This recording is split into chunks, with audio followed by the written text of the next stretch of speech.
ஒரு வழியாக இந்த அரியணை நாடகம் அரங்கேற்றம் முடிந்தது. இது முடிந்ததுன்னு சொல்லும் பொழுது அந்த வீட்டில் இருக்கவங்க துள்ளி குதிக்கிறாங்க. அதுங்களதை புரிஞ்சுக்க முடியுது. ஆனால் நம்ம நிலமை அதை விட மோசமாக இல்லை இருந்துச்சு. அதனால் நம்ம தான் முதல்ல கொண்டாடுறோம். நமக்கு உயிர் வந்த மாதிரி இருக்குது, ஒரு பெருமூச்சு வருது, ஒரு நிம்மதி வருது. அப்பாடா முடிஞ்சுதேன்னு. ஒவ்வொரு டாஸ்க் முடியும் போதும் இந்த பிக் பாஸ் நட்சத்திர விடுதி, பிக் பாஸ் பள்ளிக்கூடம், இப்போ பிக் பாஸ் அரியணை, எது முடிஞ்சாலும் நமக்கு அப்பா சாமி முடிஞ்சுதுறான்னு. ஆனால் இது அவ்வளோ ஈஸியாக விட்டுரும். ஒவ்வொரு வாரமும் திரும்ப வேதாளம் மேலே முருங்கை மரம் ஏறும்ல, அடுத்த வாரம் வரும்பொழுது இதே மாதிரி நமக்கு மூச்சு வாங்கும், பிபி ஏறும் இல்லை. இதுதான் எல்லாருடைய உணர்வுகளாக இருக்கும் புதுசாக. இப்போது இன்றைக்கி நடந்ததில் இதை கூட அமர்ந்து நம்ம பார்க்கும்பொழுது பேசிக்கிறது தான் ரொம்ப பொருத்தமாக இருக்கும். நிகழ்ச்சி முடிந்த பிறகு ஒவ்வொரு சின்ன நிகழ்ச்சியவா எடுத்து இது இப்படி நடந்தது, இவன் சரி, இவன் தப்பு, இப்படியெல்லாம் பேசிகிட்டு இருக்கிறது பொருத்தமாகவே இருக்காது. ஏன்னா எல்லோரும் பார்த்து முடிச்சிட்டிங்க. நாங்கள் என்ன மாதிரி ஆட்கள் 1 மணி நேர தொகுப்பை பார்க்குறத விட நீங்களாம் பலர் வந்து அந்த நாள் முழுக்க வருகிற தொகுப்பை பார்க்குறதுனால உங்களுக்கு இதை விட இன்னும் ஆழமாக இது விளங்கியிருக்கும். யார் யார் என்ன செய்தார்கள், யார் செய்தது சரி, யார் செய்தது சரியல்லன்ற பார்வையெல்லாம் இருக்கும்.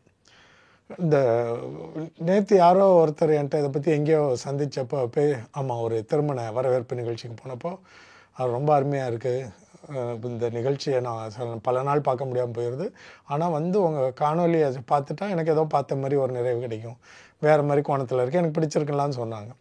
அப்போ உங்களாலலாம் இவ்வளோ வேலையை வச்சுக்கிட்டு 24 மணி நேரம் பார்க்க முடியும், ஆனால் நாங்கள் அப்படியே லைவாக பார்த்துருவோம் அப்படின்னாரு. அது சொல்லும் பொழுது ஒரு பேச்சுக்கு இவங்கெல்லாம் சொல்கிற மாதிரி தானே, அது லைவுன்னு நினைக்கிறீங்களா, அது லைவ் இல்லைன்னு உங்களுக்கு தெரியும் இல்லைன்னு. இல்லை சார், லைவ் சார், அங்கே நடக்க அப்படியே நம்ம கேமராவில் காட்டுறாங்க சார் அப்படின்னு. என்னங்க இத்தனை வருஷமாக பிக் பாஸ் நிகழ்ச்சி பார்க்குறீங்க, அப்படி காட்ட முடியாதுன்னு உங்களுக்கு தெரியும்ல அப்படின்னு. இல்லையே லைவ் தானே, அது அப்படியே நடக்கிறது, அந்த வீட்டில் 24 மணி நேரம் போயிட்டே இருக்கேன்னு. நீங்கள் பார்க்குறதெல்லாம் அந்த வீட்டில் நடந்துக்கிட்டே இருக்கிறதோடைய பதிவு. அதை வந்து சிலதை வெட்டி எடுத்து விட்டு வேண்டியதை, சுவையானதையும் தேவைப்படுகிறதையும் தொகுத்து நம்மளுக்கு கொடுப்பாங்க பார்க்குறதுக்கு. ஒரு 3-4 மணி நேரம் கழித்து வரும்.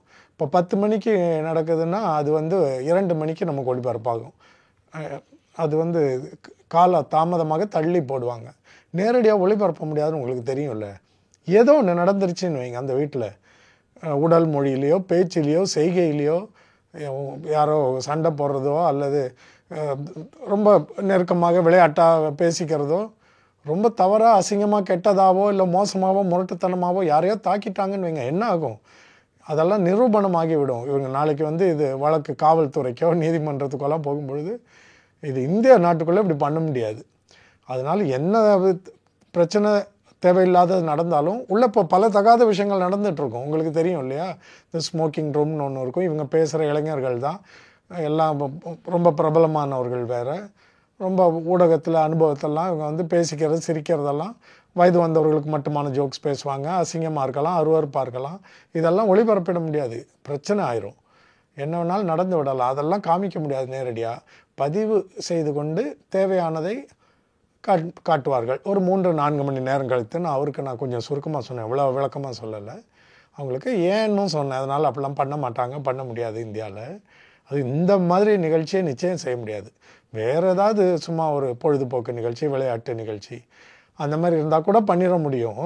இது பண்ண முடியாதானே. அவர்களால் இயல்பாக நடந்து கொண்டு இயல்பாக கத்தி கூச்சலிட்டு அடிதடி வரைக்கும் நெருங்குகிற காட்சியெல்லாம் நடக்கிறத நம்ம பார்க்குறோம். அதனால் அப்படி பண்ண முடியாதுன்னு சொன்னோன்னே, அப்படிங்களா சார், நாங்கள்லாம் அப்படியே நினச்சிட்ருக்கோன்னாரு.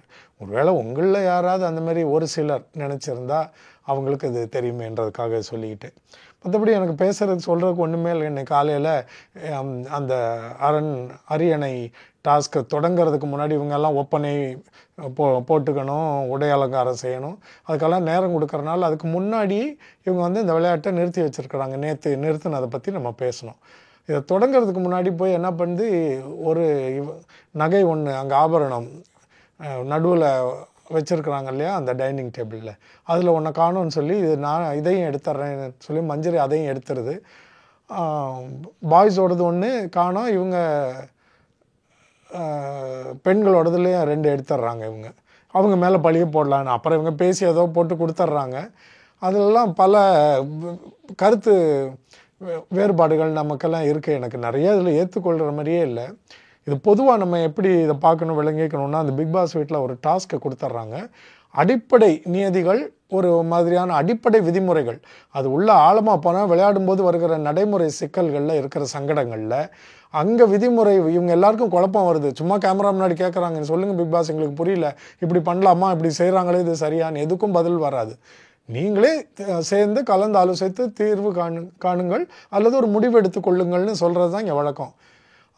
இதை புரிந்து கொண்ட நல்ல தீபக் மாதிரியான ஆளுங்க வந்து அதை திறமையாக கையாண்டு, திறமையான என்ன அக்கிரமம் தான், அட்டகாசத்தை ரொம்ப ஒரு முழு மனசாட்சியோட அவங்க செய்கிறாங்க. இது நல்லா தெரியும், இது அங்கே போனால் இது செல்லுபடி ஆகாது, ஆனால் இது யாரும் செய்ய மாட்டாங்கன்ற இவருக்கு நல்லா விளங்கிட்டனால பிக் பாஸ் நிகழ்ச்சியை பற்றி முரட்டுத்தனமாக நடந்துக்கிறாங்க. முத்துக்குமரனும் அந்த சாதுரியத்தில் குறைஞ்சவன் இல்லைன்னு நமக்கு தெரியும். அதனால் இவர்கள் செய்கிற பல காரியங்கள் நமக்கு ஏற்புடையதாக இல்லை, இது செய்யக்கூடாதுன்னு நமக்கு தெரியுது. இந்த விளையாட்டில் இப்போ இன்றைக்கி நடந்ததை பார்ப்போம். நிறையா சொல்லலாம், எல்லா டாஸ்க்லேயும் நான் சொன்னது மாதிரி அந்த பள்ளிக்கூடம், நட்சத்திர விடுதி எல்லாத்துலேயும் இவங்களா ஒன்று பண்ணிடுவாங்க. இன்றைக்கி நடந்ததுலையும் பாருங்கள், 2 நாடுகள் தேசங்கள்னு சொல்லியாச்சு. இங்கே ஒரு ராஜா, அங்கே ஒரு ராணி. போர் தொடுக்கலாம்னு சொல்லியிருந்தாங்க, அதுக்கு இவங்க யாரும் போகலை. அதை பண்ணி பார்த்துருந்துருக்கலாம் விளையாட்டா. ஏன்னா அது விதிகளுக்குள்ளே உங்களுக்கு கொடுக்கப்பட்ட ஒரு விஷயம். அதை விட்டுவிட்டு இவங்க நகையை அவங்க திருட, அவங்க நகையை இவங்க திருட, அது அந்த வீட்டில் மேசை மேலே இருக்கனால தானே திருடுறீங்க. இதுக்கும் அந்த நாட்டு கதை உங்களுக்கு சொல்லப்பட்ட களத்துக்கும் என்ன தொடர்பு? இப்படி அடிப்படையே புரிஞ்சுக்காமல் விளையாண்டுட்டு இருக்காங்க. ஒரு பல்லக்கு அனுப்புகிறாரு பிக் பாஸ். அவருக்கு இவங்க தான் அமைதியாக இருந்தால் பிடிக்காது. என்ன சும்மா சிரிச்சிட்டு இருக்கீங்க, அங்கங்கே விளையாண்டுட்டு இருக்கீங்க, கொளுத்தி போடுறேன் பாருன்னு இவர் என்ன பண்ணுறாரு, ஒரு பல்லக்கு அனுப்புகிறாரு. இது 2 நாடுகளுக்கும் பொது.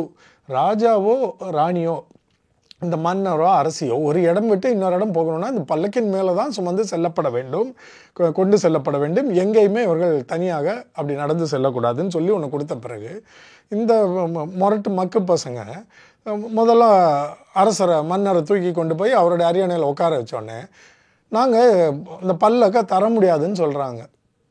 அந்த இம்ப்ரவைசேஷன் ஒன்று இருக்குல்ல, கொடுக்கப்படுகிறவைகளில் இன்னும் கொஞ்சம் அதை முன்னேற்றி கொண்டு போய் சுவாரஸ்யத்தை கொண்டு ஊட்டுவது என்பது நல்லது. அதையே நீங்கள் வில்லங்கமாக செய்தால் அப்போ பிக் பாஸ் அமைதியாக இருப்பார். ஏன்னா நீங்கள் அடிச்சுக்கிட்டு சாவுங்க, அதுதான் எங்களுக்கு வேணும், அதை தான் நான் பார்வையாளர்களுக்கு கொடுக்கணுங்கிறது இல்லையா. இந்த பல்லக்கு எப்போ பொதுன்னு சொல்லிடுறாங்களோ இவங்க எடுத்துகிட்டு போகிறாங்க. முதல்ல நாங்கள் எடுத்துகிட்டு போட்டுமா, நீங்கள் எடுத்துகிட்டு போகலையா, அது கேட்கணும்னு அவசியம் இல்லை, ஓகே அதுவும் கேட்கல பரவாயில்ல விட்டுடுறோம். அதுக்கப்புறம் எடுத்துக்கொண்டு போய் உங்கள் நாட்டில் வச்சுக்கிட்டா அப்போ இந்த நாட்டுக்கு இதுதான் சொல்லி விளையாட்டின் அடிப்படையில் இப்போ இது நாடுகளுக்கு சொந்தம்னு சொன்னால் யாரும் ஏற்றுக்க மாட்டாங்க ஒரு பல்லக்கை. இந்த விளையாட்டுக்கு வெளியில் பாருங்கள், இந்த 2 நாடுகள் இங்கே இருக்குது.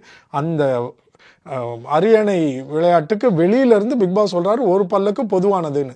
அப்போ எப்போ அந்த வட்டத்துக்குள்ளே அது வந்துடுதோ அதற்கு கட்டுப்பட்டு தான் 2 அணிகளும் நடக்கணும். இவங்க முடித்தோடனே கொண்டாந்து நடுவில் வச்சா இவங்க எடுத்துகிட்டு போகணும். அதை வந்து பல மணி நேரம் சண்டை போட்டிருப்பாங்கன்னு நினைக்கிறேன். நமக்கு 1 மணி நேர தொகுப்பில் அதுவே அவ்வளோ நேரம் காட்டுறாங்க. அப்புறம் இந்த அரசி அவர்களுடைய அந்த கிரீடத்தையும் தூக்கிட்டு போயிடுறாங்க.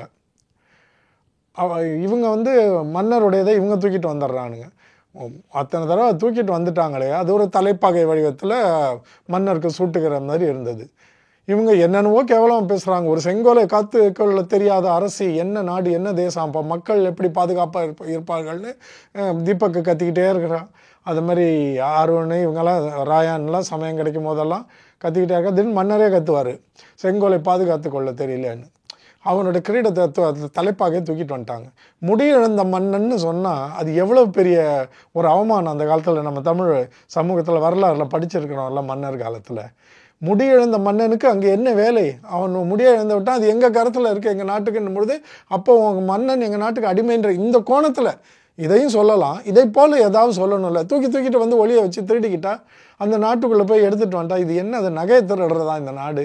அந்த நாட்டை கைப்பற்ற வேண்டும், அல்லது அந்த அரசனை கொண்டு வந்து விட வேண்டும், இல்லை அரசை இவர்கள் தூக்கி கொண்டு செல்லலாம். கைப்பற்றி விட்டோம், அவர் எங்களை அடிமையாகிட்டார், இந்த மாதிரி எதையாவது செய்கிறத விட்டு இந்த நகையும் வாளும் கிரீடத்தையும் தூக்கி போய்கிட்டு அது இல்லையே இந்த விளையாட்டு. இந்த தீபக் தான் எல்லாத்தையுமே தவறாக அதை வந்து முன்னேற்றி கொண்டு இந்த விதிமுறைகளில் வந்து தவறாக விளக்கி கொண்டு இந்த மாதிரி பண்ணிக்கிட்டே இருந்தால் எல்லா விளையாட்டும் இதனால் நமக்கு ஒரே மாதிரி ஆகிடுது. நீங்கள் எந்த சூழல் கொடுத்தாலும், இந்த மன்னர் காலத்து சூழல் சமூகத்தை கொடுத்தாலும் சரி, நட்சத்திர விடுதியின் கொடுத்தாலும் சரி, இவங்கெல்லாம் சின்ன பிள்ளைகளாகவும் ஆசிரியராகவும் மாணாக்கராகவும் ஒரு பள்ளிக்கூடமாக கொடுத்தாலும் சரி, திரும்ப எல்லாத்துலேயும் தவறு இவங்க வந்து அதே மாதிரி முரட்டுத்தனத்தை பண்ணிக்கிட்டே இருக்காங்க. அந்த கதைகளுக்கு களத்துக்குள்ளே விளையாண்டா எவ்வளோ சுவாரஸ்யமாக இருக்கும் பார்க்குறதுக்கு. அதுக்குள்ளே அவங்கள தவறுகளை செய்ய வைங்க, தவறுகளை கண்டுபிடிங்க. ராஜா ராணியும் இவங்களோடு எல்லாரையும் திருடிட்டுக்கிட்டு இருக்காங்க, விடுதியிலையும் திருடுறாங்க, பள்ளியிலையும் திருடுறாங்க. இது என்ன அவங்க பொருளை எடுத்துக்கொண்டு போவதா விளையாட்டு? அதனால் இது பார்க்கவே வெறுப்பாக இருந்தது. இதில் ஒவ்வொன்றும் வந்த உடனே விவாதம், யார் யாரெல்லாம் நரம்பு படைக்க கற்றுவாங்கன்னு உங்களுக்கு தெரியும். கடைசியில் பல விஷயங்களில் ஜாக்லின் போராடி இந்த நாட்டுக்காக, அரசி நாட்டுக்காக பேசிக்கிட்டு வரும்போது ஜாக்லின் திடீர்னு அந்த பக்கம் ஆதரவு இவங்களுக்கு எதிராக அங்கே பேசுவார். எனக்கு இந்த சந்தேகம் 2-3 இடத்துல வருது. ஒரு தடவை ஜாக்லின் தெளிவாக கேட்டுட்டான், எப்போ வந்து நீ நமக்கு ஆதரவாக பேசுவ, எப்போ நமக்கு எதிராக பேசுவ, அவங்களுக்கு ஆதரவாக பேசுவேன்றதே வழங்கி கொள்ள முடியல அப்படின்னு விட்டு சொன்னது ரொம்ப ஆறுதலாக இருந்தது, பொருத்தமாக இருந்தது. ஆனால் எனக்கு என்ன ஒரு சந்தேகம் வந்துடுச்சுன்னா, ஒரு கட்டத்தில் பொதுமக்களில் ஒருத்தரை தான் ஒற்றனை வைக்கணும். ஒருவேளை இந்த படை தளபதியவே மஞ்சரியவே ஒற்றனை ஆக்கிக்கிட்டாங்களோ, அதனால தான் திடீர்னு அவங்களுக்கு சப்போர்ட் பண்ணுது, சிரிக்குது, திருடுறதை கொடுத்துட்டு இறங்கி போகுதுன்ற சந்தேகம்லாம் வந்துருச்சு. அப்புறம் நேற்று சாச்சனா வந்து ஜெஃப்ரிக்கு ஒரு 100 தோப்புக்காரணம் போட சொல்லி கொடுக்குது. அதுக்கப்புறம் இது என்னோடய தனிப்பட்ட கோவத்தில் தான் நான் கொடுத்தேன், அவனுக்கே தெரிய வேணாமா, கோவத்தில் கொடுக்குறேன், நான் செய்ய முடியாதுன்னு சொல்ல வேண்டியதானே, இவன் பாட்டு செஞ்சுட்டு கை வலிக்குது கால் வலிக்குதுன்னா அப்படின்னு சாச்சனா சொல்லும்போது வெறுப்பாக தான் இருக்குது. ஆனால் அதை சிந்தித்து பார்த்தா அதில் ஒரு தர்க்கம் இருக்குன்ற மாதிரியும் தோணுது. இப்போ பெண்கள் முதல் வாரம் 2வது வாரத்தில் முத்து குமரன் வந்து ஜாக்லினுக்கு டாஸ்க் கொடுக்கும்போது சுவற்றை பார்த்து உட்காந்துருக்கணுன்னே அழுதுட்டுலாம் பண்ணிச்சு இல்லை, என்னால் செய்ய முடியாதுன்னெலாம் சொன்னாங்கல்ல. இவன் வந்து அங்கே தான் இந்த மேல் ஈகோ வந்து பெண் சொல்லி நான் முடியாதுன்னு சொல்லிட முடியாது, சொல்லக்கூடாது, அதனால் செஞ்சிருவேன், வெறுப்போடு செஞ்சுட்டு அப்புறம் நான் உன்னை கத்துவேன்றது. சாச்சனாவோடது வேறு கோணத்தில் இருந்தாலும் இந்த கோணம் ஏன் ஜெஃப்ரி அதை மறுக்காமல் சொல்கிறான்னா, அவனுக்கு அது அசிங்கமாக. ஏன்னா 21 வயசு ஆனாலும் நான் வந்து அதான் ஆண் பிள்ளை ஆனாலும் ஆண் பிள்ளைன்னு வாங்கலை, இதெல்லாம் யார் சொன்னதுன்னா இது ஆம்பளை தான் சொல்லி வச்சுருந்துருப்பான். அவன் ஆண் பிள்ளைன்றக்கா வீரத்துக்கு பண்ணிவிட்டு அப்புறம் கை வலிக்குதே கால் வலிக்குதேன்னா பண்ணாத, என்னால் அது பண்ண முடியாதுன்னு சொல்லியிருக்கணும். இதை சாச்சனா சொல்கிறான்னா, சாச்சனா சொல்கிற கோணத்தில் வந்து ஆமாம் நான் சொல்கிறேன் இது ஜாஸ்தின்னு, இது அதிகம்னு எனக்கே தெரியும், அவன் கேட்பான் பண்ண மாட்டேன்னு சொல்லுவான்னு நினச்சா அவன் பண்ணிட்டு போயிட்டான்னு. 2 பக்கமும் நியாயங்களும் இருந்தன, தவறுகளும் இருந்தனன்றது தான் பார்வை. மஞ்சரியும் ராயனும் அதான் இந்த நகைகளை திருடினவங்க இப்போ நம்மளுடைய இன்றைக்கு அரியணை விளையாட்டு தொடங்க போகுதுன்னு சொன்ன உடனே கொண்டு போய் எல்லாம் நம்ம வச்சிடலாம், நம்ம விளையாட்டு ஆரம்பித்த பிறகு திருடலாம், இது நல்லா இல்லைன்னு சொன்னது அந்த ஒரு கட்டம் பார்க்க கொஞ்சம் அழகாக இருந்துச்சு. அப்போ திடீர்னு நிஜமாக ஆகிடுவாங்க, எல்லாம் புன்னகையோட மலர்ந்த முகத்தோடு பேசிக்குவாங்க, உரையாடி கொள்வார்கள். அப்போ இவங்களுக்கு இந்த டீம்ஸுக்கு எப்போ விளையாட்டு ஆரம்பிக்குதுன்னே தெரியலன்றதெல்லாம் வியப்பாக இருக்குது. ஏதோ 3 பஸ்ஸர் ஒலிக்குதுன்றாங்க, ஒவ்வொன்றுக்கும் ரெடி ஆகிறதுக்காகவோ இவங்க ஆயத்தப்படுறதுக்காகவோ எச்சரிக்கையாகவோ 3வது பஸ்ஸர் மணி ஒலித்தவுடன் இவர்கள் விளையாட்டை தொடணும்னு இருக்குமோ என்னவோ.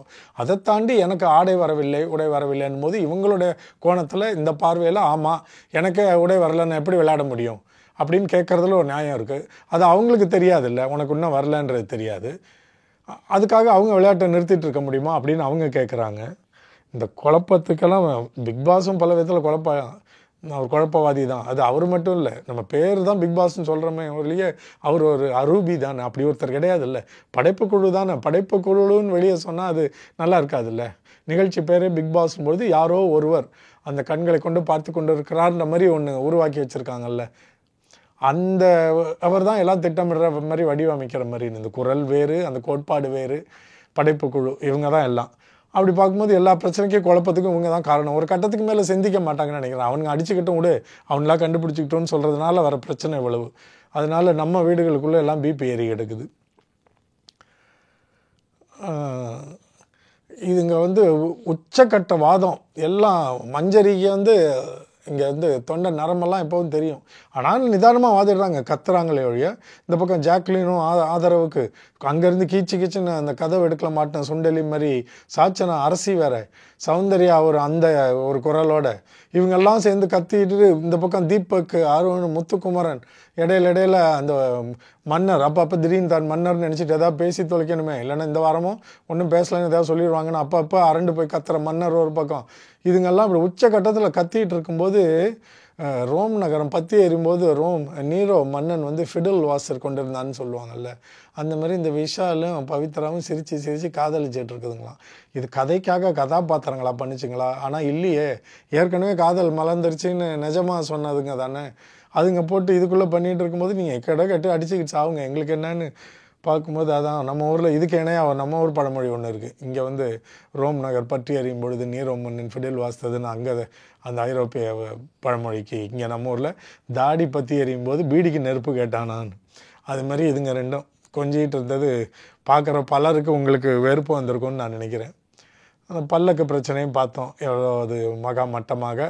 அதை மட்டும் நான் என்ன சொல்கிறேன்னா, அந்த விளையாட்டில் சுவாரஸ்யம் இல்லாமல் கொடுக்கப்படுகிற பொருளை பிக் பாஸே முரண்படுத்துகிறாங்கல்ல, அதை தான் எனக்கு விளங்கி கொள்ள முடியல. ஏன் இந்த ஆள் அமைதியாக இருக்கார் இந்த பிக் பாஸ், பிக் பாஸ்?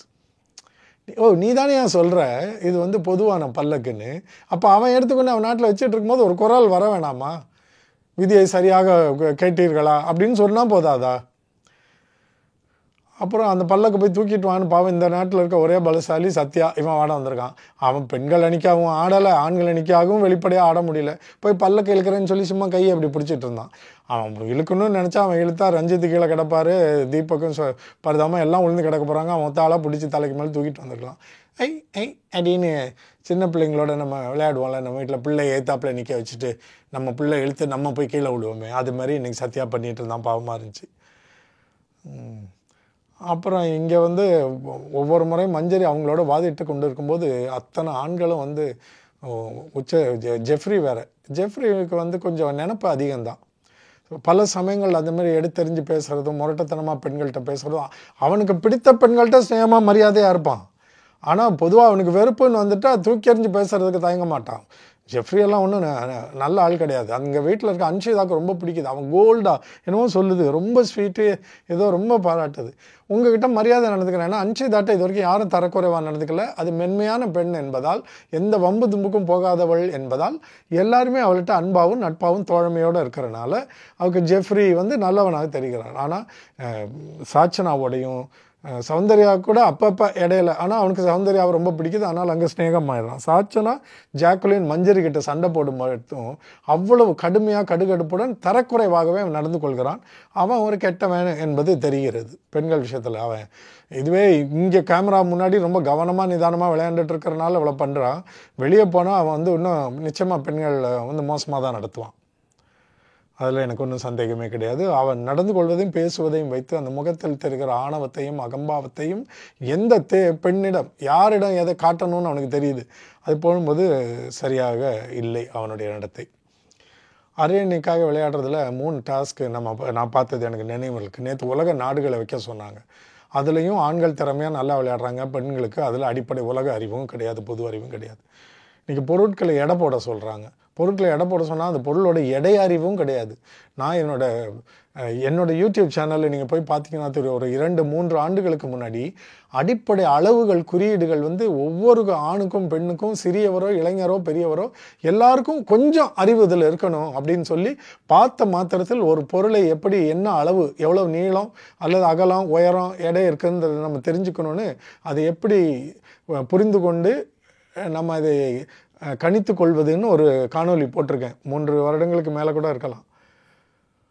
இது ரொம்ப அவசியம். நான் பள்ளி முடித்து கல்லூரி வர நாட்களுக்கு முன்னாடி எனக்கு இதில் வந்து ரொம்ப நல்ல அறிவு இருந்தது. எங்கள் அம்மாவுக்கு வீட்டில் நாங்கள்லாம் எல்லாரும் அடிப்படை மின்சார வந்து பழுது பார்க்குறதுக்கு எங்களோட சட்டை, கால் சட்டை, பேண்ட் இதெல்லாம் வெட்டி நாங்களே, நல்லா இருக்கோம் நல்லா இல்லையோ, தையல் இயந்திரத்தில் வச்சு கைத்தையல்லேருந்து எந்திர தையல் வரைக்கும் எல்லாம் நாங்களும் கற்றுக்கணுன்னு வீட்டிலலாம் பிரித்து போட்டுருவாங்க. சனிங்க இருக்க பார்த்தீங்கன்னா என்னோடய பேண்ட்டு அண்ணனோட பேண்ட்டில் சுத்தமாக தனித்தனியாக பிரிச்சுருவோம். ஏற்கனவே தைத்த பேண்ட்டை இப்போ அவங்க போட்டுட்டு இருக்கதை மறுபடியும் மிஷினில் அதே மாதிரி தைக்க சொல்லிலாம் கொடுத்துருக்குறாங்க. கார்பெண்டர் கூப்பிட்டு வந்து வீட்டில் கார்பெண்டர் வேலை நடக்கும்போது கூட உட்கார சொல்லுவாங்க. எனக்கு அப்போவும் நானும் ஆர்வமாக உட்காந்துருக்கிறேன். சில சமயம் பசங்களோட விளையாட போனாலும் அவரோட சாதனங்கள்லாம் எடுத்து அளக்கிறதுன்றனால ஒரு 17, 18, 20 வயதுக்குள்ளேயே எனக்கு இதில் எல்லாம் ஓரளவுக்கு நடைமுறை அறிவு வந்து விட்டது. எதை பார்த்தீங்கன்னாலும் இந்த கட்டடம் கட்ட வராங்க, இல்லை நான் அந்த டெலிவிஷனில் சினிமாலாம் செட்டு போகிறதுக்கு ஆர்ட் டைரக்டர்ஸ் வருவாங்கல்ல, இது எவ்வளோ இருக்கும், எனக்கு இத்தனை அடியில் ஒன்று வேணும்னு நான் சொல்லுவேன். அவங்க உடனே டேப் எடுத்துகிட்டு சொல்லி அசிஸ்டண்ட் அதை அளக்க சொல்லுவாங்க. நான் சொல்லுவேன் இது 16லேருந்து 18 அடி நீளம் இருக்கும், இது 7.5 அடி உயரம் இருக்கும், இது திக்னஸ் ஒரு 3 இன்ச்சு இருக்கும், 4.25 இன்ச்சு இருக்கும், இப்படிலாம் சொல்லுவேன். இது ஒரு 18 சென்டிமீட்டருக்குன்னு சொல்லுவேன். அவங்க வந்து நம்ப மாட்டாங்க. ஜேம்ஸ் ஹஸ்டன் தானே ஒரு மியூசிக் டைரக்டர், இல்லைனா டெலிவிஷன் ஹோஸ்ட், தொகுப்பாளர், இவருக்கு இதெல்லாம் தெரியும் அவங்க அளப்பாங்க. நான் அளந்துட்டு வந்தோன்னே என்கிட்ட, சார் நீங்கள் சொன்ன மாதிரியே இருக்குது சார்னுவாங்க. எல்லாத்தையும் எனக்கு கணித்து விட முடியும், அளந்து விட முடியும். இந்த அறிவு எல்லாருக்கும் அடிப்படையில் இருக்கணும்னு நான் சொல்கிறேன் இல்லையா? இதெல்லாம் லைஃப் ஸ்கில்ஸ் தானே. அடிப்படையாக ஒரு இடத்துல நம்ம போகும்பொழுது, இப்போ பாருங்கள், நான் எதை சொல்லி என்னோடய காணொலியிலலாம் போட்டிருக்கேன்னா, நம்ம விமான நிலையத்துக்கு போகும்போது சில இடங்களில் சில பெட்டிகளை வந்து நம்ம உள்ள கையில் எடுத்துகிட்டு போவோம்ல, அந்த இதில் சிலதை அனுமதிக்க மாட்டாங்க. சில பெரிய விமான நிலையங்களில் நிறுத்தி எடை போடுறது ஒரு பக்கம், அளவு பெட்டியே அளவு பெருசுன்னுவாங்க. அதில் போட்டிருக்கோம் பார்த்த மாதத்தில் 28 இன்ச்சு, இந்த பக்கம் 12 இன்ச்சு இருந்தால் இதுக்குள்ளே அனுமதி உண்டுன்னு. அப்போ நமக்கு அளக்க எங்கே போவீங்க? ஐயோ இது இருக்கா இல்லையான்னு தெரியலையே, உள்ளனா பையை வெளியே வச்சுருவானே, என்ன பண்ணுறதுன்னு கலக்கம் இருக்கும்ல. அப்போ ஓரளவுக்கு அனுமானமாக நம்ம கையை வைத்தோ விரலை வைத்தோ இல்லை கண்ணால் பார்த்தோ நமக்கு இதை அளக்கிறதுக்கு தெரிஞ்சுக்கிட்டா, இப்படி எடுத்துக்காட்டாக இதை ஒன்று சொல்கிறேன், பல இடங்களில் உதவும். இந்த பசங்க இன்றைக்கி அதுலேயும் ஜெயிக்கிறாங்க. இந்த பொம்பளை பிள்ளைங்களுக்கு எதுவுமே தெரியாமல் நம்ம வளர்த்து வைக்கிறோம்ல, இது அதுங்களுடைய குற்றம். வளர்ந்த பிறகு 18 வயது தாண்டியவர்களுக்கு அவர்களுடைய பிழை. அது வரைக்கும் வளர்த்து எடுக்கிற நம்ம பெற்றோருடைய பிழையே இருக்குது இல்லை. நம்மளும் சொல்லிக் கொடுக்கணும் இல்லையா அந்த பிள்ளைகளுக்கு. இந்த பிள்ளைகளுக்கு பொது அறிவில் ஈடுபாடே கிடையாது. உலக நடப்பு தெரியாது, நாட்டு நடப்பு தெரியாது, எந்த விஷயங்களும் சில விலங்கினங்கள் பேர் தெரியாது, பறவைகள் பேர் தெரியாது, ஊர் இடங்கள் பேர் தெரியாது, தலைநகரங்கள் தெரியாது, எந்த கொடி எந்த நாட்டுதுன்னு தெரியாது. எதையுமே தெரியாமல் இருக்கிறதுல அதிகமாக நீங்கள் ஒப்புமை அடிப்படையில் நான் சொல்கிறேன். நான் பள்ளியில் ஆசிரியராகவும் பணிபுரிந்தவன். நான் ஒரு மாணவனாக இருந்ததுக்கு பிறகு ஆசிரியராக இருந்து, அதற்கு பிறகு இன்றைக்கி பல மாணவர்களை இளைஞர்களை நான் ஆலோசனை சொல்லி வழி நடத்துகிற இடத்துல வந்து பார்க்குறத வைத்து சொல்கிறேன். பெண்களுக்கு பொது அறிவு ரொம்பவும் குறைவு.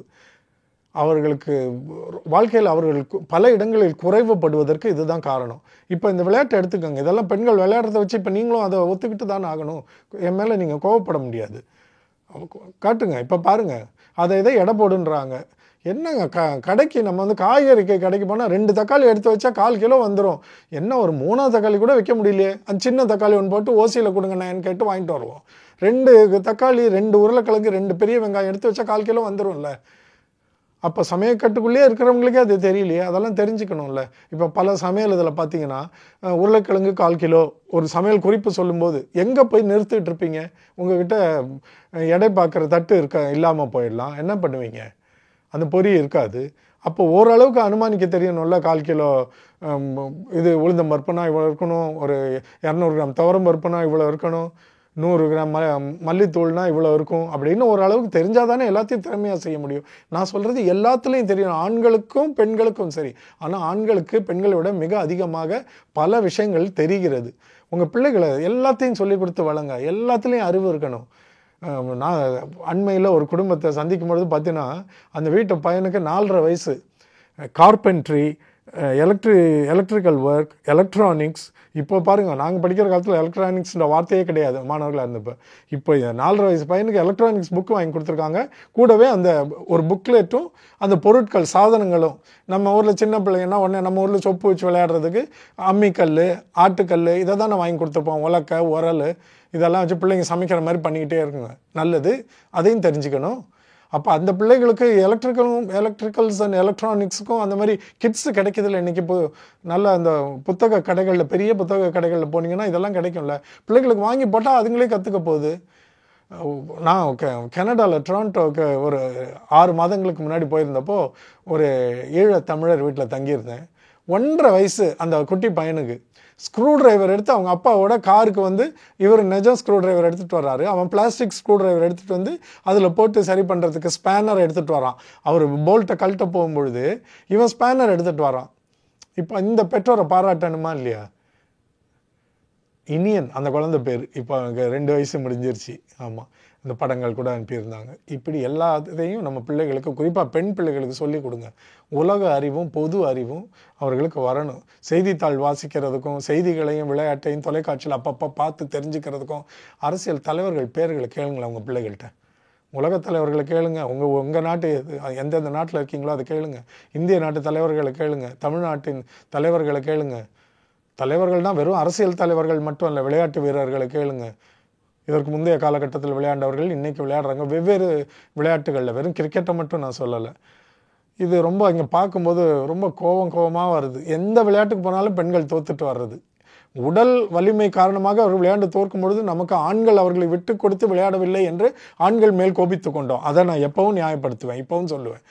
ஆனால் உடல் வலிமை சாராமல் சிந்தனை சார்ந்து, அறிவு சார்ந்து, பொது அறிவு சார்ந்து, எண்ண ஓட்டம் சார்ந்து எத்தனை விளையாட்டுகள் வைக்கிறாங்க. எத்தனை வெல்ல முடியுது இந்த பெண்கள்? ஐயோ, அதனால் அதுவும் பிடிக்கவே இல்லை. அது திரும்ப இந்த காலக்கணிப்பு பாருங்களேன். காலக்கணிப்பில் இந்த பெண்கள் வென்றது எனக்கு மகிழ்ச்சி. இந்த பெண் பவித்ரா சொன்னது ரொம்ப அருமையாக இருந்துச்சு. ஆனால் 3 மணி என்ன 5 மணிக்கிட்ட வந்து சொன்னப்போ எனக்கு புரிஞ்சிக்கவே முடியல. எப்படி 2 மணி நேரம் கழிச்சு வருவீங்க? சொல்ல மறந்துட்டீங்கன்னா அது ஒரு வார்த்தை முன்னாடி சேர்க்கணும்ல, அந்த சாதுரியமாவது வேணும்ல. இப்போ முத்துக்குமரன் மறந்துருந்தான்னு வைங்க, அவன் என்ன சொல்லுவான் வந்த உடனே, ஐயா பெரிய ஐயா மன்னித்து விடுங்கள், 3 மணிக்கு சொல்ல வேண்டும் என்று சொன்னீர்கள், நான் மறந்து விட்டேன், இப்போ காலம் ரொம்ப தாழ்ந்து விட்டது, ஆனால் 3 மணிக்கு நான் சொல்லவில்லை என்று ஆகிவிடக்கூடாது, அதற்காக சொல்லிவிடுகிறேன், எனக்கு தெரியும் இப்பொழுது நேரம் கடந்து விட்டது, அதிக நேரம் ஓடிவிட்டதுன்னு சொல்லி தப்பிச்சுக்கிட்டா உங்களுக்கு அதுக்கு வரும்பொழுது பரவாயில்லன்ற ஒரு ஏற்பு தன்மை எல்லாருக்கும் வந்துடும்ல. அதை கூட செய்கிற சாதுரியம் இல்லையே இந்த பெண்களுக்கு, குறிப்பாக பவித்ராவுக்கு. அவங்க வென்றது இயல்பு தான்.